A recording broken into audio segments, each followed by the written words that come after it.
Okay, today we are going to continue discussing on chapter 3, which is sample and hold, that we left off last week. Let me begin by sharing these slides.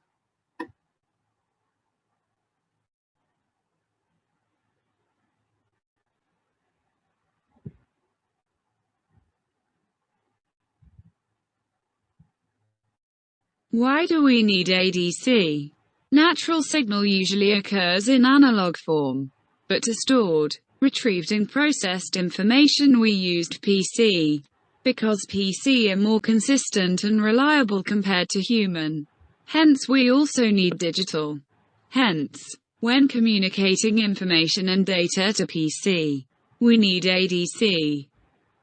Now, what this slide is trying to say is a lot of the time human beings rely a lot on personal computer, which is PC, for processing our information, for storing our information, for computing. Why? Because the PC itself is more reliable and is able to process more data than a human brain. But of course, a human brain is on top of the PC because we created the PC. But nonetheless, the fact is we need to rely on PC. Therefore, we need to communicate with the PC. But also, we know that the PC only communicate in one languages, and that is basically digital. And we know that our human natural process are all in forms of analog. So as a result, we need to do a conversion from the analog space into the digital domain. And that's why there's a need for an ADC, which is an analog to digital conversion.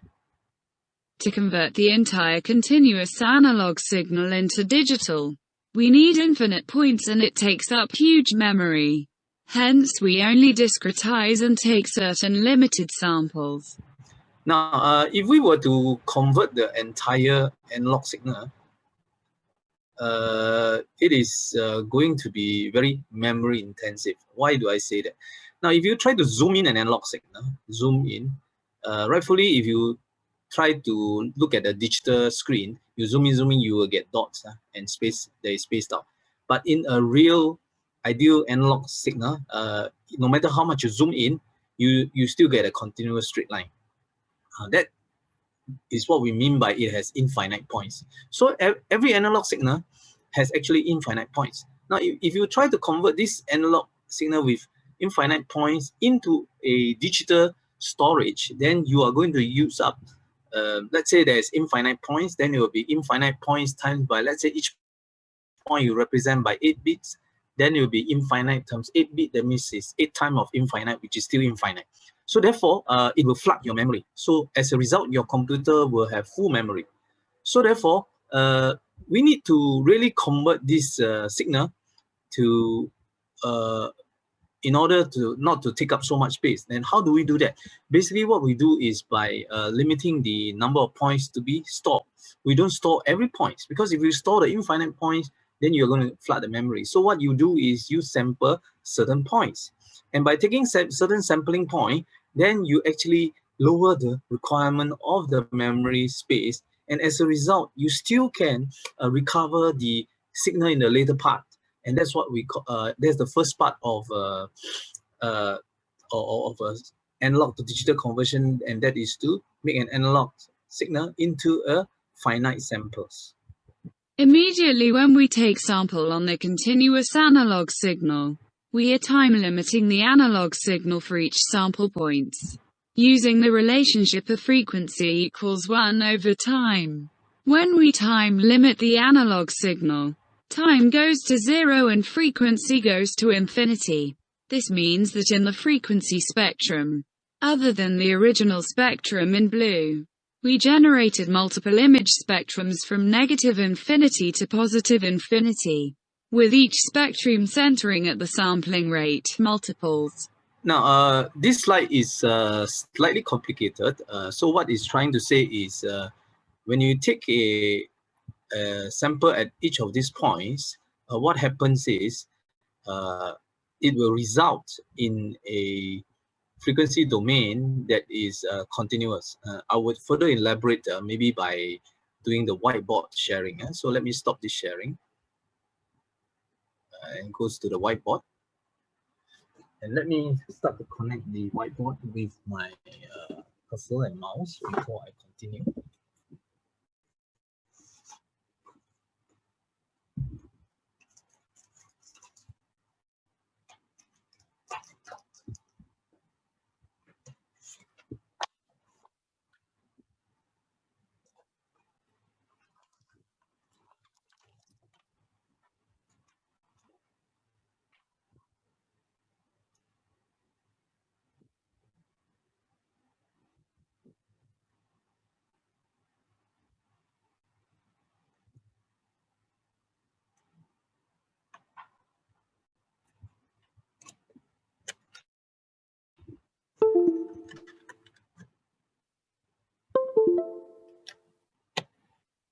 Now, if you are able to see my mouse or my pencil here in the whiteboard, so what happens is in an analog signal, which is represented by the sine wave, okay, this is in the time domain, right?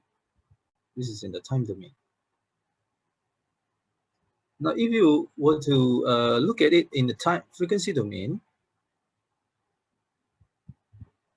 you will have just one beautiful signal. Let's say this is a 0 frequency. Let's say this sine wave is 1 kilohertz, then it will be 1 kHz here, nicely, right? And likewise, mathematically, it would have a negative 1 kHz here because of the imaging of the mathematics. So essentially, what you're having here is your time domain and your frequency domain, right? So that's your ideal continuous infinite points analog signal. And then, of course, this is your frequency domain. Now, notice that this time domain is continuous. So that means the time interval is infinite. So time is actually infinite, right? But the frequency is bounded here, bounded by this spike here.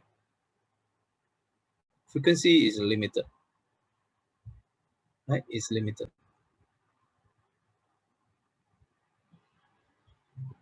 And they are related by this ratio, which is called frequency is equals to 1 over time. Now this is pretty pretty straightforward to understand. Why? Because if I have an infinite time, that means if this guy go to be very big, then this guy will be going to be very small, which is the case here. You have time going to infinite, and then your frequency will be going into a limit spike. So there is one spot. Now, when you do a sampling, when you do a sample, what happens is you are taking sampling point. You're not taking everything, right? So you're taking sample points here, sample points here, sample points here, sample points here, sample points here, sample points here, sample points here, sample points here, sample points here. Now let's say if I recreate this sample point here, and let's say I dot it, and this is not the actual signal, but I dot the envelope of the signal, and I say that, hey, I have a sample point here, so therefore I have a spike there, right? I have another sample point here that I spike up here, right? I have another sample point here, I spike up here. I have another sample point here, I spike up here, and so on and so forth. So with each of the sample points, you spike up, right? And likewise, if you go down, it will spike down. So it's like a cone-shaped signal right now. It's no longer a sinusoidal waveform. So when you take sample, it becomes like that. So if you zoom in into any of these, it is going to look like that, right? Any of these is going to look like that. One of the spikes there, right, is going to look like that. So what happens is right now, just now you have an infinite time, but now your time is really limited by your this small letter t, right? So now ts, or rather the sampling time interval, ts is now limited, right? Every once an interval you sample 1 point. Now, of course, with this happening, now if we take notes of the frequency and time interval again, that means if ts is limited, then what happens to the time? Now, if this goes small, now fs, which is the sampling frequency, will go huge, big, right? will grow very big. So as a result, in the original frequency spectrum, of course, just now I'm still discussing about the time spectrum after sampling. Now, after sampling, if you look at the frequency spectrum, now the origin signal, which is here, 0, and of course 1 kHz, and of course your minus 1 kHz here. This is your original signal. This is the original signal. Now, when you sample by a frequency that is called Fs, right? This Fs is, of course, going to be higher frequency than your original signal of 1K. So let's say it is 10K, right? So there will be 10K, first 10K will be your Fs, which is equals to 10K. Then another Fs, 2Fs will be equals to 20K, right? Then you have 3Fs, which is 3Fs, which is 30K, and so on and so forth until infinite, right? Infinite, until infinity, right? So each of these sample will have a duplicate of your, let's say Fs, there will be Fs plus by 1K, which is 11K. There will be one signal at 11K, and Fs minus by 1K will be 9K, right? So likewise, similarly, for this case, 2Fs, which is 20K, 20K plus by 1K will be 21K. This is 21, this one is 11K. Right, and then this one is 20 minus by 1K will be 19K. Right, so it's 21K here, 19K, and this is be 31K. Of course, this will be 29K, and so on and so forth. So you can see that by doing a simple innocent sampling, what we get here is from a time domain that is continuous to a time domain that is discrete. That means it's time limited, and your frequency domain originally is frequency limited, but now it is unbound. So the frequency becomes, your frequency domain, frequency becomes what? Unlimited. That means it's spread throughout the positive side and also the negative side. So the negative side, of course, there is a minus Fs, minus Fs, and a minus 2Fs, so on and so forth.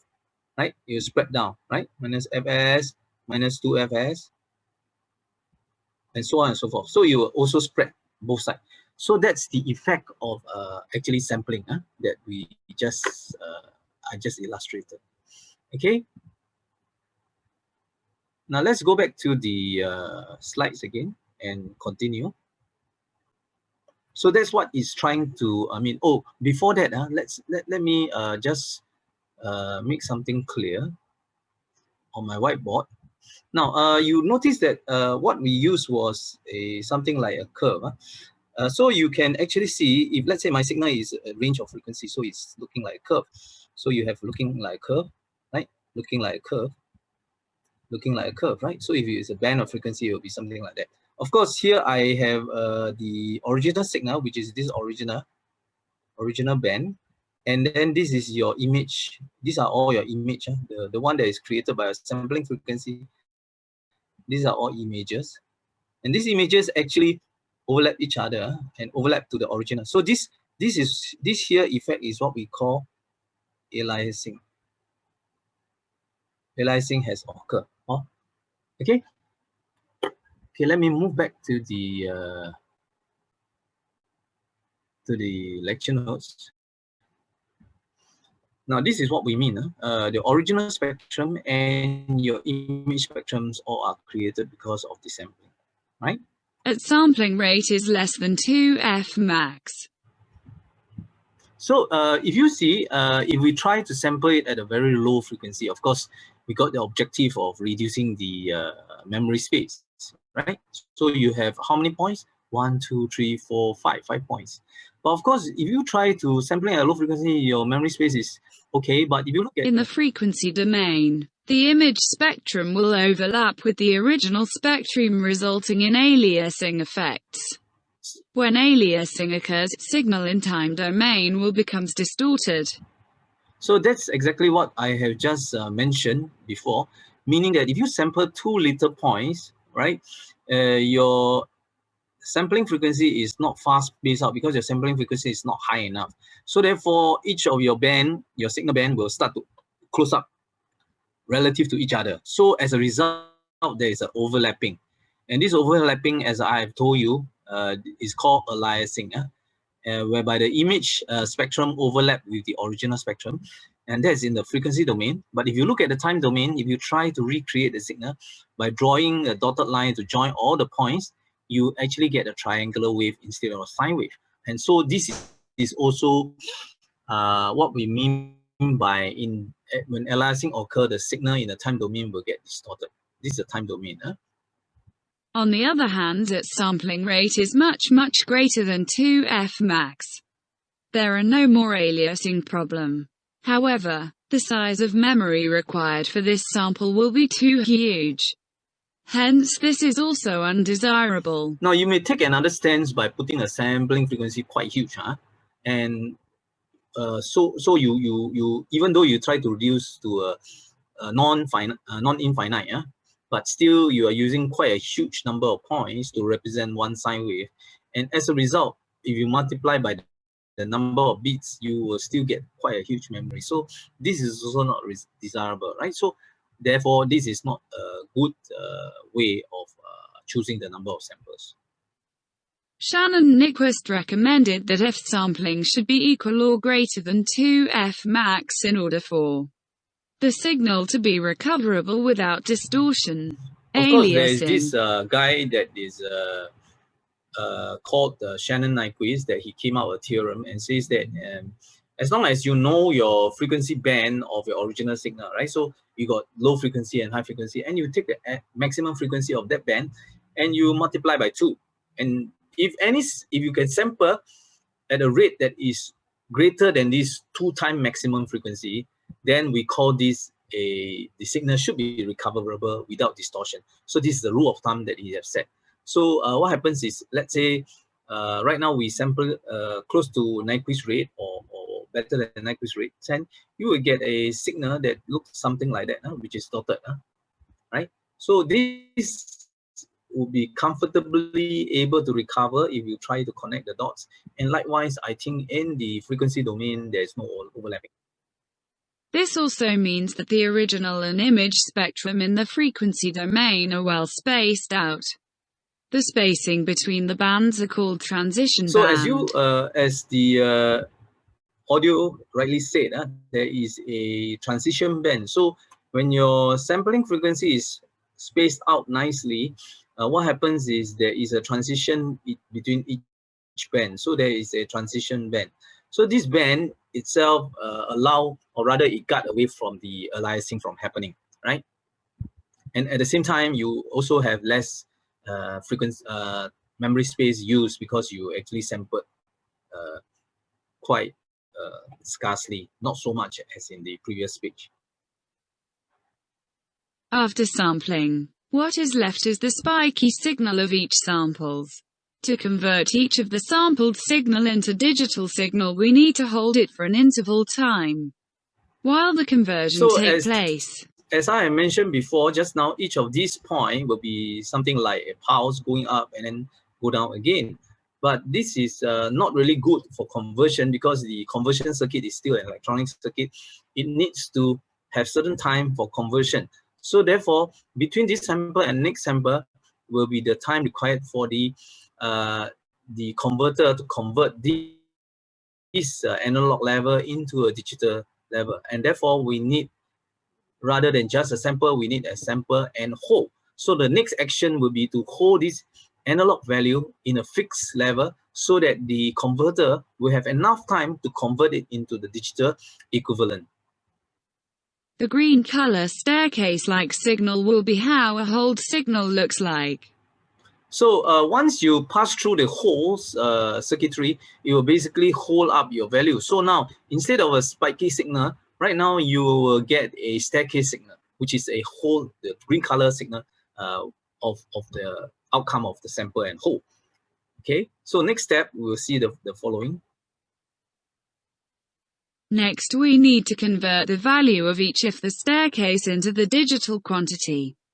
This process of conversion we term it now, as ideally, quantization. each of these points that we sampled, right? Each of these points that we sampled, we want to convert it into a digital signal, right? Digital representation.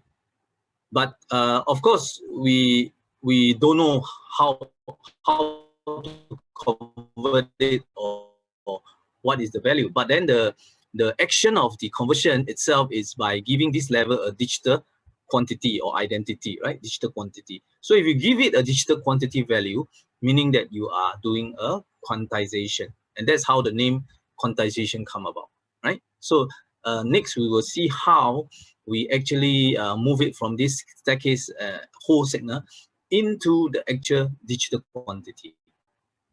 However, for the ADC, each digital level are equally spaced out and defined by the digital bits. For a 3-bit ADC, we will have 2 to the power of 3. That is 8 possible levels of digital quantity. Now, here we are using an example of a 3-bit ADC. Of course, in real life, there can be more bits, like 8-bit, 16-bit. Nowadays, the computer, you got 64-bit, right? So therefore, it is much higher, and the resolution is very much higher. But for simplicity's sake, we just use 3-bit for illustration. Now, because why? 3 bits is only 8 levels. So you have 0, 0, 0, 0, 1, 0, 1, 0, 0, 1, 1, all the way up till 1, 1, 1. So this you are very familiar, right? For the 8 possible level of combination. So that's why we mean is each of these bits will represent certain level. But each of these level will be equally spaced out. So if we use the 0, 0, 0 as the lowest level, let's say 0 volts, and let's say 1, 1, 1, 1 as the highest voltage, which is 5 volt, then the in-between will be equally spaced out between 0 volt and 5 volt, right? To represent the next level will be 0, 0, 1 and 0, 1, 0, 0, 1, 1, and so on and so forth. But however, you can see that the whole value, each of these whole value, the staircase flat interval, may not fall exactly onto the dotted line. Because dotted line is the one that we have digital representation. So therefore, how do we actually code it? For example, this level, should we code it to the higher level or should we code it to the lower level? So that's the trick that we have to ask ourselves how to code it so that we incur the least number of error, right? So next thing is quantization. These digital level may or may not match the hold value. Hence, for most of the conversion, we need to resolve the values to the nearest digital level. What happens is, if you look at the green line and the gray line is the actual chosen level that you want to convert to. So for example, the first step, the green line is chosen to be converted to the gray line here. This one, green line, is chosen to be converted here, so on and so forth. So you see that there is a slight shift, right? There's a slight shift everywhere, right? Every of the bits, right? So this is what we mean when you do the actual quantization. It will result in those section area, which we are going to tell you in a while time. That is what we call the quantization error. When we round off the hold value to the fixed digital level, we incur what we call a quantization error, as highlighted in pink. Some ADC uses maximum error of 0.5 volts LSB and some uses 1 volt LSB. We will get more familiar with this when we practice the tutorial. Here, if we increase the ADC bits from 3 to say 4, the VLSB decreases and more discrete steps of 16 is introduced. This way the quantization error will also reduce. Okay, what this slide have just shown you is between the actual whole signal and the finally converted signal, there is a difference, and this difference basically is what we call the quantization error, right? And this one is no choice, we have to accept it. But of course, now we are looking at only a 3-bit ADC. If you increase this to 4-bit, 2 to the power of 4 is 16, means that for every in between you add in another level, right? So you add in another level, so probably now because of more level, the whole signal will have a chance to move lesser. That means to resolve to the nearer level at a smaller pace. So as a result, because of more levels in between, the quantization error may be reduced, or maybe reduced. Most likely it will reduce, right? So therefore, by increasing the number of bits, the quantization error will reduce. And so if n is increased, resolution will increase, because just now we use 8 bits to represent the entire level. Now if we use 16 level, which is 4 bits, 16 level, it becomes more refined. So the resolution increase, and the VLSB per steps will reduce, get smaller, right? So if you use 4 to the power 4 is 16 bit, so it will be half, right? VLSB will get half. Hence, the quantization error also gets smaller. So that's what it means. With each sample level coded to the digital quantity, the quantization process is pretty much completed. So if you see each of these level, we already know and coded. So therefore, you can say that this is 0. So you can see that each level pretty much have a name of given a quantization level value. So therefore, if you there will be resulted in a string of 0 and 1, 1 and 0. So as per so the quantization process is pretty much completed, right?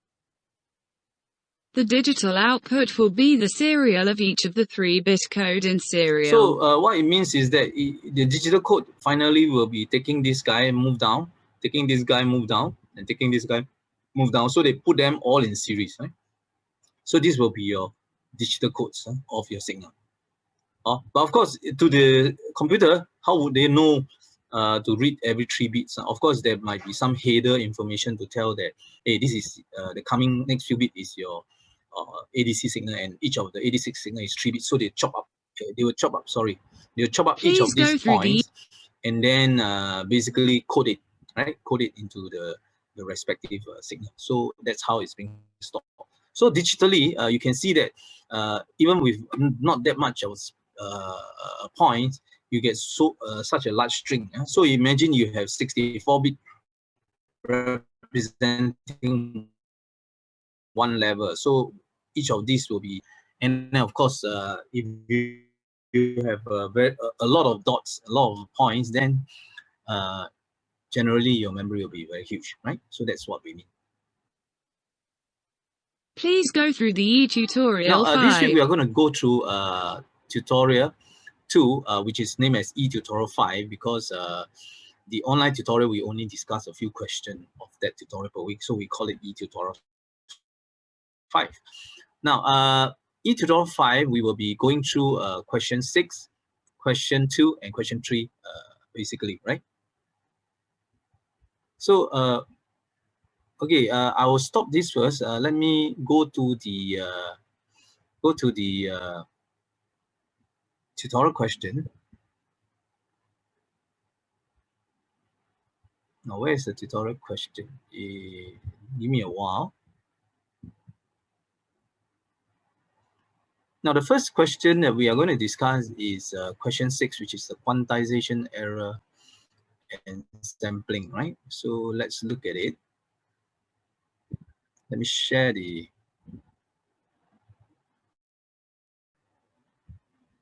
Okay, let's look at question 6. Question 6 on quantization error and sampling.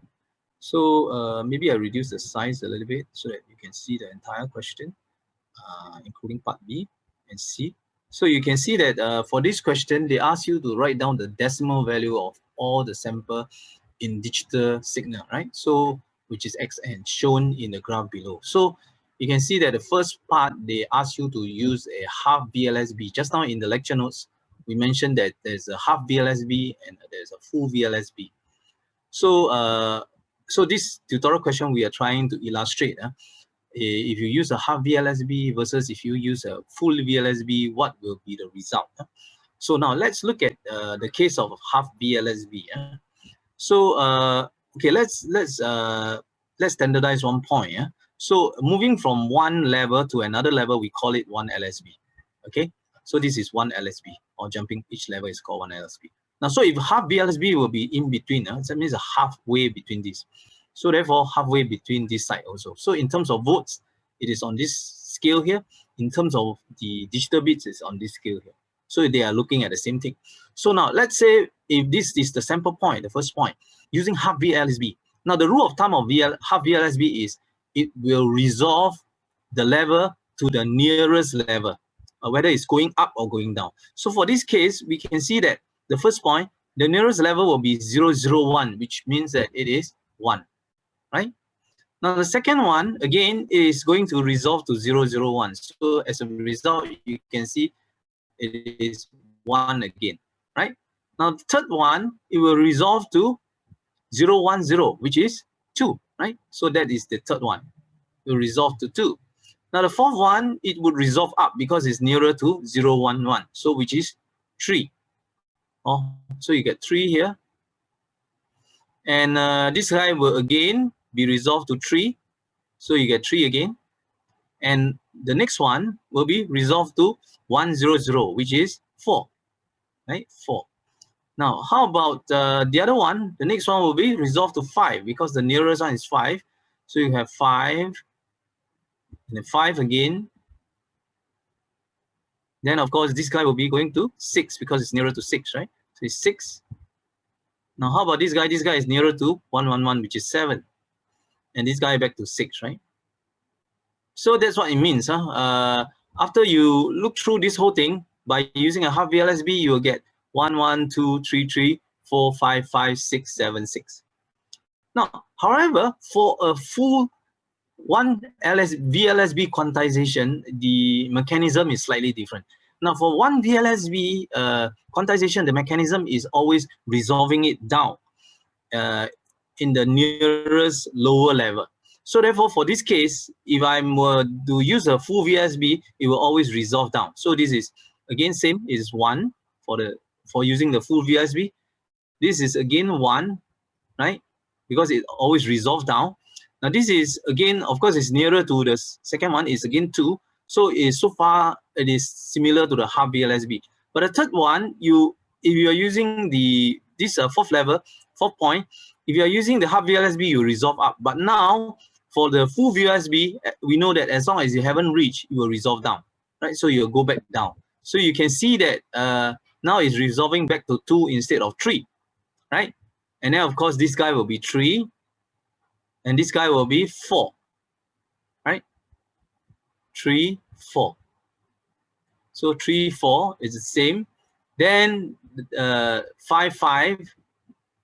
5, 5 against the same.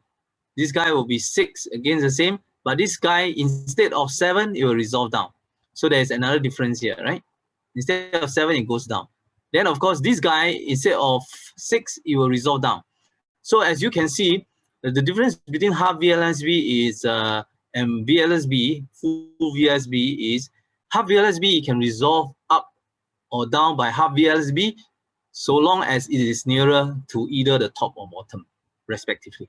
Now, if you are using the full VLSB, it doesn't look at it this way. As long as you haven't hit the next level and it's lower, it will always resolve down. Because it can accept an error of 1 VLSB. So that's the difference between the two, to highlight the difference between a half VLSB quantization error and a full VLSB quantization error. Now, the second part of the question, it says obtain the sampling frequency of xt in kilo sample per second. Now, what is the sampling frequency here? Now, you can see that this part here is your sampling interval, right? So you have 0 to 0.5 and to 1, and this is times 10 to the power of minus 4 seconds. So each of these interval is 0.5 times 10 to the power of minus 4 seconds, right? So if I were to do it in the whiteboard, let me show the whiteboard. Okay, maybe I can clear this, clear all drawings, and I start a new one. Okay, now if I were to do it in a whiteboard, just now is the interval between each of the signal is actually 0.4 times 10 to the power of minus 4 seconds, right? And that is your sampling time, TS. Now, what is your frequency of sampling? Frequency of sampling is 1 over TS. So it is 1 over 0.4 times 10 to the power of minus 4. Okay, now what is what is the value? So what should be the calculated value? So it should be about 20 kilo sample per second. 20 kilo sample per second. That is for part B, right? Of your question 6. Question 6, part B. Okay, it's quite straightforward.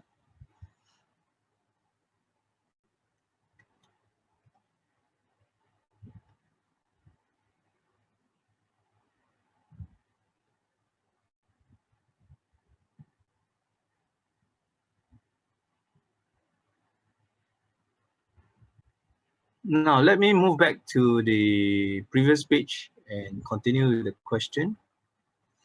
Now, if you look at it for this third point, write down the maximum quantization error in volts. Now it's in volts. Volts, of course, we look at this axis here for the half VLSB quantizer. Now, half VLSB quantizer, the maximum quantization error is, of course, half VLSB, right? So half VLSB, half of this will be 0.1 volt. So it's straightforward. Now, of course, for the full VLSB, the quantization error will be the whole level. So it's actually 0.2. So this is quite straightforward as well. Now, for the last part, the part D, it is slightly more, maybe it's the first time you're attempting it, it may be more complicated, but let me briefly go through. So first one, they ask you to sketch the analog spectrum of XT. So therefore, the first thing they want you to sketch the analog spectrum of XT. Now, secondly, they tell you to sketch the digital signal spectrum XN and ask you whether is there any aliasing. So again, XT, XN, we sort of like know what it is. So so it says that the frequency of XT is from 0. Can you see it's from 0 all the way to half of the sampling frequency. What is half of the sampling frequency? Sampling frequency we found in the part B that it is 20 kilo sample per second or 20 kilohertz. So therefore, we can say that, okay, if I were to go back to the whiteboard, let's share again the whiteboard, and we say that, okay, part D, now we're doing the part D, right? Part D, so the first thing is, what is your XN, right? Now XN will be from, this is your 0 hertz, and then it will go all the way up to half of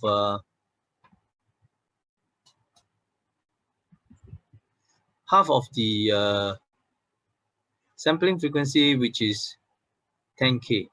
And just now the sampling frequency is 20K. So likewise, this is your minus 10K, which is the mathematical image.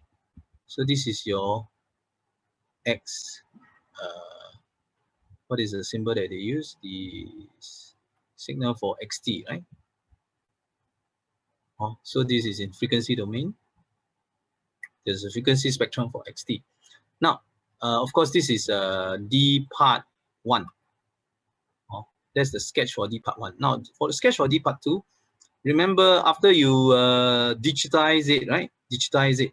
So what it means is when you try to digitize it, you have to do a sample and hold, right? So as we know, once you do the sample and hold, again, this is your 10K hertz.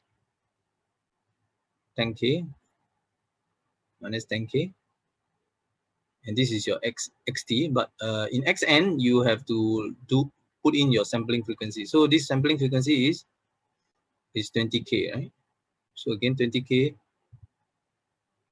So this is 20, this is 30K, right?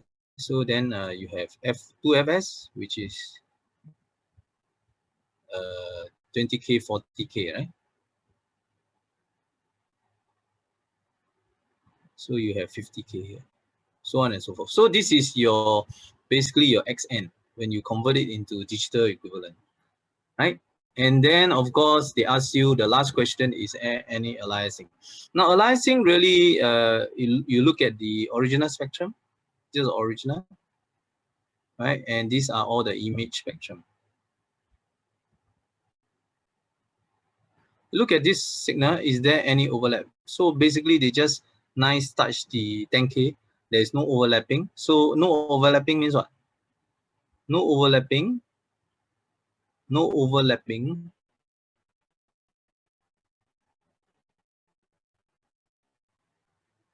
of spectrum. So therefore, what do you conclude? Therefore, there is no aliasing, which is a good sign, right? Because when aliasing occur, it will result in distortion. So that means no distortion in time domain.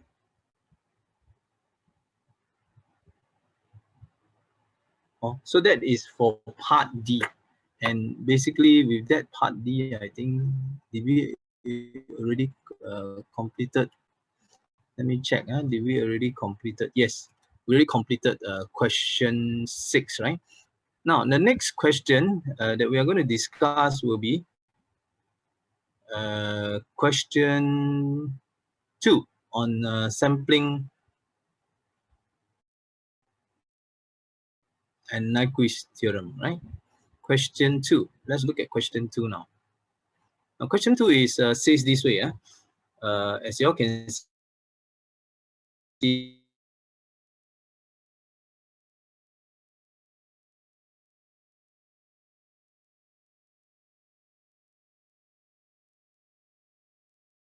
if a sampling interval is quite straightforward. Let me clear the previous question. So sampling interval is equals to 1 microsecond. So therefore, what is your sampling frequency? Sampling frequency is 1 over Ts, which is 1 over 1 microsecond, which will give you 1 megahertz, or 1 mega sample per second. Is the same thing. Hertz or sample per second. So it's the same thing, right? So 1 megahertz or 1 mega sample per second. Okay, so that's for question 2A. Question 2A. Now, how about question 2B? Let me go back to the previous question. Question 2B. Question 2B. Now, question 2B says that if the sampling frequency is 20 hertz or 20 kilo sample per second, 20 kilohertz, what is the sampling interval? Now, right now, it's giving you the reverse and asking you what is the sampling interval, right? So, how should we solve this? So, what is the sampling interval, right? So, let's go back to the whiteboard, share. Now, part B, let me move this away so that it will not block the screen. And let's go to part B, right? Part B right now, it says that if the sampling frequency Fs is 20 kilo sample per second, or it is actually 20 kilohertz. Now, what is your sampling interval? So asking you what is Ts. Now Ts is equals to 1 over Fs, right? So again, 1 over 20 kilohertz will give you 50 microsecond. So this is for part B, this is for part A. Now how about part C? Let's look at the question again. Part C, share. Part C, let's take a look. Now part C, if the highest frequency component of a signal is 4 hertz, so this is Fmax. Fmax is 4K hertz. What should be the minimum sampling frequency in order to satisfy Nyquist-Shannon theorem? Okay, go back to the whiteboard and move away this drawing panel so that you can see. Now part C says that what? Says that if the Fmax is equals to 4K hertz, right? So it's given. Now, and then it mentions about sampling frequency, Shannon sampling frequency. Shannon sampling frequency says that sampling frequency Fs must be greater or equals to 2F max, right? If you satisfy it, right? So therefore, the question also asks you what should be the minimum sampling frequency. So they want to know what is your Fs minimum. Now, Fs minimum usually will occur when this guy equals to 2F max, right? Because it's greater or equal, so the equal must be the minimum, right? So Fs minimum is basically 2 times of F max. So it's 2 times of F max already given. So it's 2 times of 4 kHz will give you 8 kHz. Right? So this is part C, right? Now let's go to part D. Part D, let me share the screen for part D. Now part D, if the minimum sampling rate is 10 kilosample per second, what should be the cutoff frequency of the anti-aliasing filter in order to avoid aliasing effect? Now this is playing with the frequency. Let's go back to the whiteboard again. Share. Now part D, question 2, part D. Maybe I'll do it at this side, part D. Let's look at the question again. If the minimum sampling rate is 10 kilosample per second, so F min is 10 kilosample per second, or equals to 10 kHz, right? 10 kHz. So they ask you to find what is the cutoff frequency for aliasing filter. So with F min known, this guy known, right? This guy known, can you find what is your F max, right? So Fs min, not F min. This is a sampling, so this is Fs min. Now Fs min we know, so it's 10 kHz must be equals to 2 times of F max. That means the maximum signal frequency, right? So therefore, this guy must be equals to, F max must be equals to 10K divided by 2, right? Just bring the 2 over, it's 10K divided by 2. So what is F max? F max is actually 5 kHz, 5 kilohertz. So if you know that your signal 0 and then your spectrum, your maximum is 5 kHz. Of course, this is an image of negative 5 kHz. Huh? So then what should your anti-aliasing filter? Anti-aliasing filter is basically a low-pass filter that cuts off here, right? So this cutoff frequency must be at 5 kHz. Okay. So that's exactly what the question one. So basically for that we solve question 2. Now the last one that we're going to discuss today will be your question, the next question. Question number, let me check, question number 3 on ADC.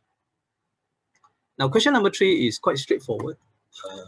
First part asks you, where should anti-aliasing filter be placed? Should it be before a DAC, which we haven't touched, after a DAC, which we also haven't touched, before an ADC, or after an ADC? Now, aliasing occur where? After sampling, right? Usually is the case. So after sampling, can it be before this? Because sampling process is in your ADC, right? So therefore, it must be after your ADC. Because when you have a sample and hold, that's where we create an image spectrum. And as a result, that's how you need to anti-aliasing. So therefore, part 4 should be the answer. Now, explain why sample and hold circuitry is necessary for ADC.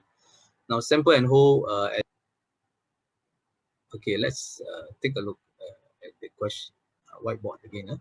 Now, can I clear this? Maybe I clear all the drawing first. And okay, as we already know, sample and hold, why is it necessary? First of all, this is your analog signal. This is your infinite signal. Right? So infinite signal implies that huge memory, right? Memory. So your sample basically take care of it, right? You sample it. So sample is to, the sampling is to reduce your memory. Reduce your memory requirement. Okay, so your sample itself basically reduce your memory requirement. And what is the purpose of the hold? Now, as we have mentioned before, a spike itself is not enough time for the signal to be converted. So what you need to do is you need to hold each of these level, right? Hold. Sorry, this will be hold to here, and hold to there, and hold to there, and hold to there. So this holding itself is to provide sufficient time for the circuit to convert from analog to digital quantity. Okay, so that's the reason. Okay, Ken? So with that, I will stop share here. Basically, we have completed today's tutorial as well as the lecture. So I will stop the lecture here and I will see you in the next lesson.